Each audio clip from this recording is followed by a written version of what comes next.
మనం ఇప్పుడు మాట్లాడబోయేది 2025 yearly predictions, అంటే రాశి ఫలితాలు ఎలా ఉన్నాయో మాట్లాడుకుంటున్నాం.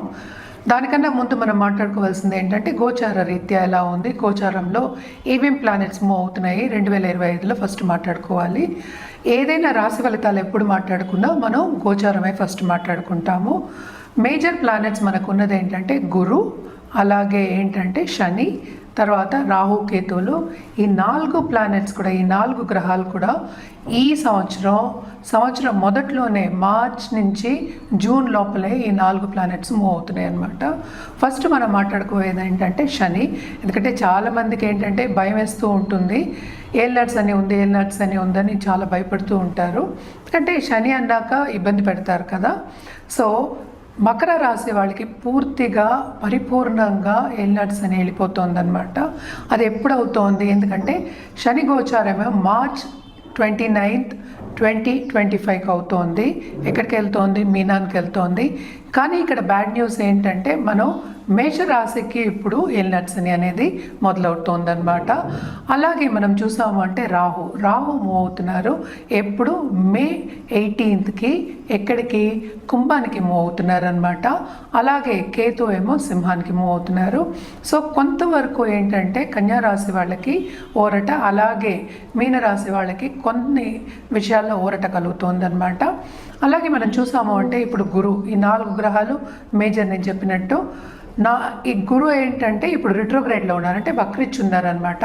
ఆయన February 4కి డైరెక్ట్ అవుతున్నారు. ఎక్కడ? వృషభ రాశిలో.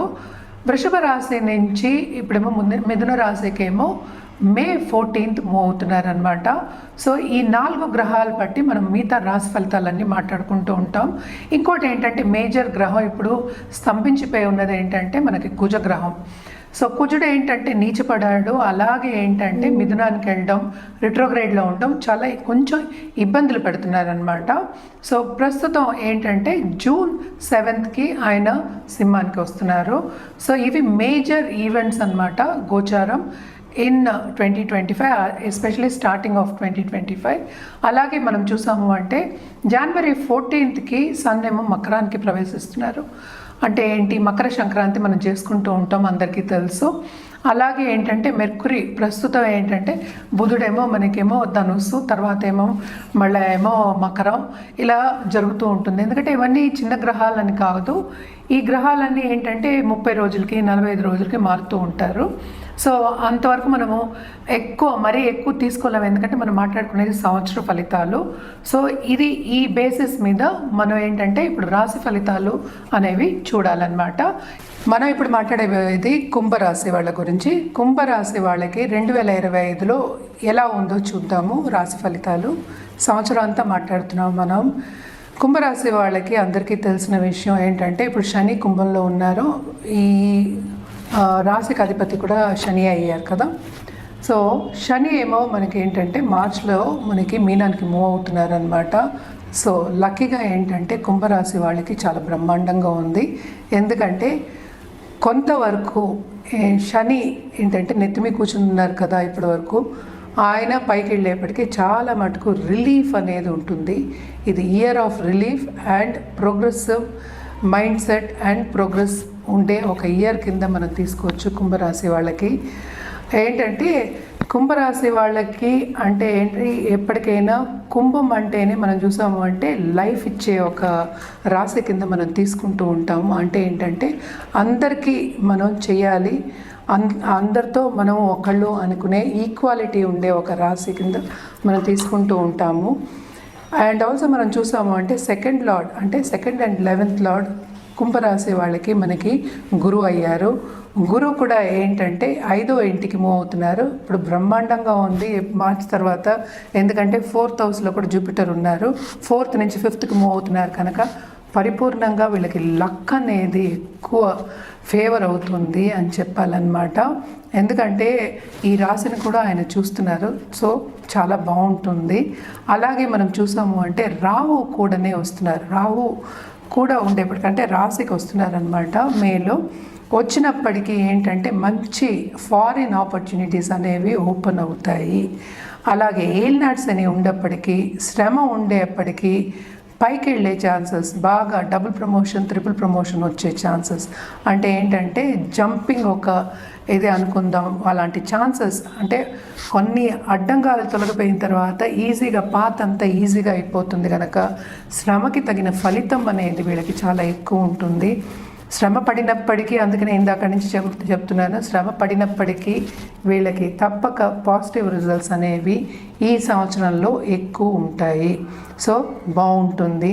అలాగే ఏంటంటే ఆన్లైన్ బిజినెస్ చేసే వాళ్ళకి కానీ, లేకపోతే ఫారిన్ టచ్లో ఉండే వాళ్ళకి కానీ, లేకపోతే ఫారిన్ తోటి ఎవరైనా వాళ్ళు బిజినెస్ వెంచర్స్ చేసే వాళ్ళకి కానీ, ఏదైనా స్టార్టప్ చేద్దాం అనుకునే వాళ్ళకి కానీ, లేకపోతే ఇన్వెన్షన్స్ చేసే వాళ్ళకి కానీ తప్పక సంపద అనేది చాలా ఎక్కువ ఉంటుందన్నమాట. అండ్ ఆల్సో మనం చూసాము అంటే కొంతవరకు ఇంటి పరిస్థితి అంటే ఏంటి అంటే మన ఇంటర్పర్సనల్ రిలేషన్షిప్, దాంపత్య జీవితం, అలాగే పిల్లలతో ఒక రిలేషన్షిప్ అవన్నీ మెరుగుపడే ఛాన్సెస్ ఎక్కువ కనిపిస్తున్నాయి కుంభరాశి వాళ్ళకి ఈ సంవత్సరంలో. అదొకటి కాకుండా మనకి మార్స్ అన్న అతను కూడా ఏంటంటే కుజుడు మనకి జూన్లో కిందకి సింహానికి దిగుతున్నారు. సో మార్స్ కేతు అనేది మనకి సింహాల్లో మనకి జూన్లోంచి వస్తున్నారనమాట. మార్స్ కుజుడు కిందకి దిగినప్పటి నుంచి వీళ్ళకి ఇంకా బాగుంటుంది.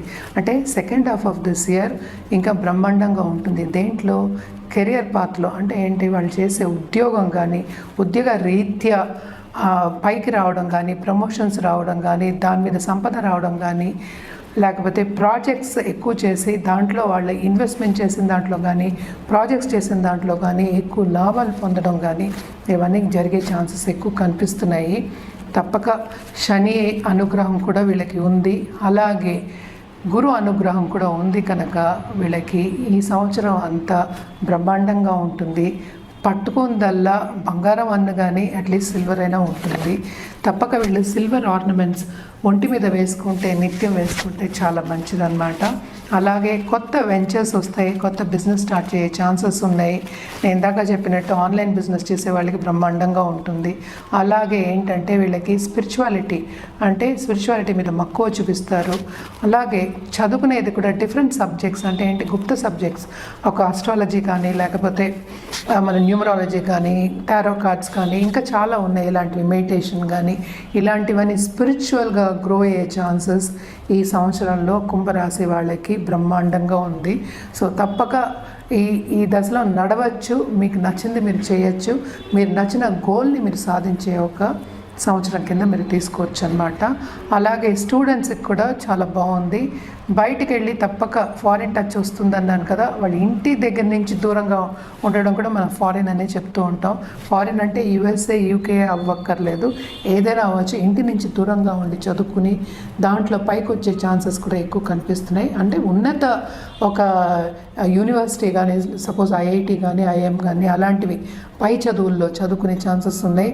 ఉద్యోగులకి, నిరుద్యోగులకి ఉద్యోగ అవకాశం సెకండ్ హాఫ్ ఆఫ్ దిస్ ఇయర్లో బాగుంటుంది, తప్పక వస్తుంది. వాళ్ళ ఇంటర్వ్యూలో అంతా బాగా మెప్పించి మంచి ఉద్యోగం కానీ, లేకపోతే మంత్లీ శాలరీ కానీ వచ్చే ఛాన్సెస్ ఎక్కువ కనిపిస్తున్నాయి. అలాగే ఉద్యోగం పోయి కొంతవరకు బాధపడే వాళ్ళకు కూడా ఈ సంవత్సరం కొంచెం ఊరట అనేది కలుగుతుంది, అంటే రిలీఫ్ అనేది కలుగుతుంది. అలాగే ఏంటంటే దాంపత్య జీవితంలో ఇందాక చెప్పినట్టు కొంత అనుకూల పరిస్థితి అనేది కనిపిస్తోందన్నమాట. అలాగే పిల్లలు చైల్డ్ బర్త్కి కానీ, లేకపోతే ఏంటంటే ఖరీదైన వస్తువులు, ఒక ల్యాండ్ కొనుక్కోవడం కానీ, ఇల్లు నిర్మాణం కానీ చేయడం అనేది కనిపిస్తోందన్నమాట. తప్పక పిల్లలు లేని వాళ్ళందరికీ, కొత్తగా దాంపత్య జీవితం స్టార్ట్ అయిన వాళ్ళందరికీ మంచి అనుకూల పరిస్థితి అనేది చెప్పాలన్నమాట. అలాగే పెళ్ళి కాలేదు అనుకున్న వాళ్ళందరికీ కూడా పెళ్ళి అయ్యే ఛాన్సెస్ మే తర్వాత కొంతవరకు కనిపిస్తున్నాయి, తప్పక బాగుంటుందని చెప్పాలి. కుంభరాశి వాళ్ళకి జనరల్గా ఈ ఇయర్ అంతా బ్రహ్మాండంగా ఉందని చెప్పవలసి వస్తుందన్నమాట. ఎక్కడ వీళ్ళు జాగ్రత్త పడాలి అంటే తప్పక ఎప్పుడైనా సరే కంటిన్యూస్గా బాగుంటుంది, కంటిన్యూస్గా అలా బ్యాడ్గాను ఉండదు, కంటిన్యూస్గా గుడ్ పీరియడ్ ఉండదు. సో కొంతవరకు హెల్త్ విషయాల్లో జాగ్రత్త పడటం, అలాగే ఏంటంటే ఏదైనా తొందరపడి కొంచెం డెసిషన్ తీసుకోవడం అనేది కొంచెం చూసుకోండి. అలాగే ఏంటంటే పై వాళ్ళతో సన్నిహితంగా ఉండడం అనేది ఒకటి, ఇంటర్పర్సనల్ రిలేషన్షిప్ కాపాడుకోవడం అనేది మీకు సూచన. వీళ్ళు కూడా తప్పక రెమెడియల్ మెషర్స్ చేయాలి. రెమెడియల్ మెషర్స్లో కూడా ఏం చేయాలంటే వీళ్ళు దుర్గాదేవికి కంటిన్యూస్గా ఏ శక్తి రూపంకైనా సరే కంటిన్యూస్గా పూజ చేయడం, నిత్యం పూజ చేయడం మంచిది. అలాగే ఏంటంటే ఒక శనివారం గోవుకి అరటిపండు పెట్టడం అనేది మంచిదన్నమాట. అండ్ ఆల్సో ఎప్పటికైనా సరే మనం చెప్పేది ఏంటంటే నిండు ముత్తైదుని ఇంటికి పిలిచి కొంచెం పెరుగన్నం పెట్టడం, చక్కెరతో కూడిన పెరుగన్నం పెట్టడం కూడా చాలా మంచిది. అలాగే చక్కెర దానం ఇవ్వడం కూడా చాలా మంచిదన్నమాట. ఎంత దానం ఇవ్వాలని అందరికీ డౌట్లు ఉంటాయి. ఒక 200 గ్రామ్స్ నుంచి 500 గ్రామ్స్ వరకు మీ తరగతిని బట్టి ఇవ్వండి. ఎవ్రీ సాటర్డే ఇవ్వడం అనేది మంచిదన్నమాట. ఎందుకంటే గురు అనుగ్రహం కూడా మీకు ఉంది కనుక, అంటే కుంభరాశి వాళ్ళకి ఉంది కనుక ఇవి చేసుకుంటే ఈ సంవత్సరం అంతా చాలా హ్యాపీగా గడుస్తుంది, చాలా బ్రహ్మాండంగా ఉంటుందన్నమాట.